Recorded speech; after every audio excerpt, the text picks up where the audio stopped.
guys right there to the end after an unbelievable comeback down so much. It's painful that you guys weren't able to knock down some of those clutch shots. I mean, that isn't the side of the ball we're worrying about right now. We gave up, I don't know how many offensive rebounds we gave up, but I know we got out-rebounded by a tremendous amount, including one of the last possessions of the game. You know, it's just lack of focus. For them to score 90 points on us, you know, that isn't how we pride ourselves on defense, and that isn't the way we should come out and perform. So we're not worried about the makes or misses. It's more about the stops. I mean, we score 87 points. Most of the time, it's going to win. So. Why do you think that happened? I mean, you come off the South Carolina game, which was arguably maybe your best complete game of the season. You know, I'm sure confidence was high, but why do you think there wasn't that edge or that focus tonight on that edge? I'm not sure. That's the key answer. You know, and it starts with me, and you know, and the leaders as well. But we need to come out, you know, focus on the defensive end, because I mean the offense is going to come. You know, we have a team full of scorers, so the offense is the easy part. You know, defending, getting stops, rebounding, and running in transition. I feel like are the main keys.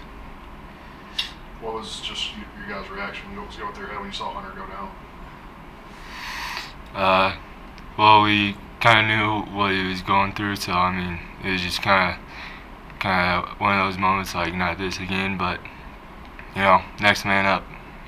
Hopefully, this break he can get back to 100%. But I mean, he's a warrior, so I'm sure we have faith that he'll be back. I know you guys keep talking about next man up. You guys are running out of guys. I mean, it seems like every game you guys are, you know, an injury or suspension or whatever. I mean, just how tough is this? I mean, mentally for you guys. We're fine. You know, we're basketball players. This is what we want to do. You know, so complaining about playing too much isn't really something we should be complaining about. Obviously, you know, our hearts are with, you know, the people who can't play with us right now. But you know, all we're trying to do is keep the tide rolling. You know, and just continue to grow and continue to work on the things we need to work on, and continue to, you know, doing what we're doing on offense. But you know, I mean, this whole thing was just getting back on defense and rebounding the ball. They had so many transition layups, transition threes that was just our fault. And then you know, the rebounding, that's, you know, that's on us as well. Jake, I mean, I know you don't want to see a guy go down like Hunter or any of your teammates. Did it somewhat give you a spark though? Because you guys are kind of making a rally, but then the rally really started then right after Hunter left the floor. Did it kind of charge you up a little bit, you know, I guess? Yeah, when someone goes down like that, you always want to try to get the win for them, and that's what we were all saying. So we all tried to give it even more effort than we already were, and we got to come out on top next time for Maldo. What are the issues defensively when it comes in? It looks like sometimes you just like lose your guy that you're supposed to be defending. Is that a communication thing? Is that what is the reason for that? For sure, it's definitely communication. It's definitely lack of edge and lack of focus. I mean, like how I said, these are something that we can't control. It wasn't like we don't have the ability to sprint back on defense and, you know, get in front of the ball. I mean, yeah, it's just communication, lack of edge. You know, and you know, that's my job to make sure this team's ready. You know, for when we come into the games, to have that focus on the defensive end instead of the offensive end, because like how I said, the offense is going to come. But yeah, I mean, it's just the focus.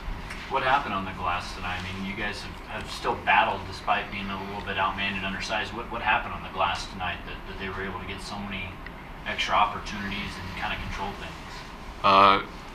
Ball watching instead of trying to hit our man and remove him.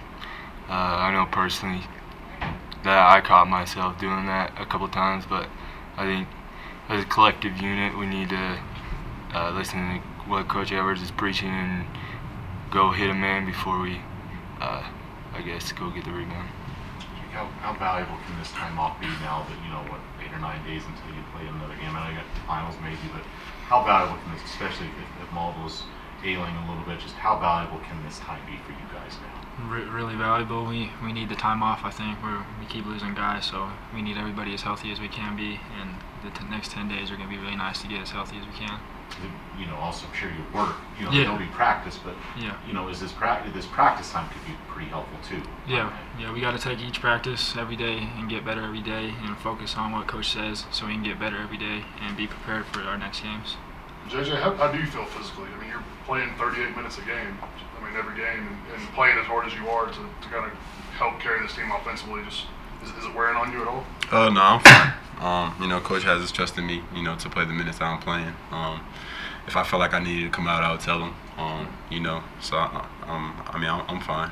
So we just need to continue to focus on what we need to focus on. Continue to start defending much better, start rebounding much better, and we'll be fine in the future.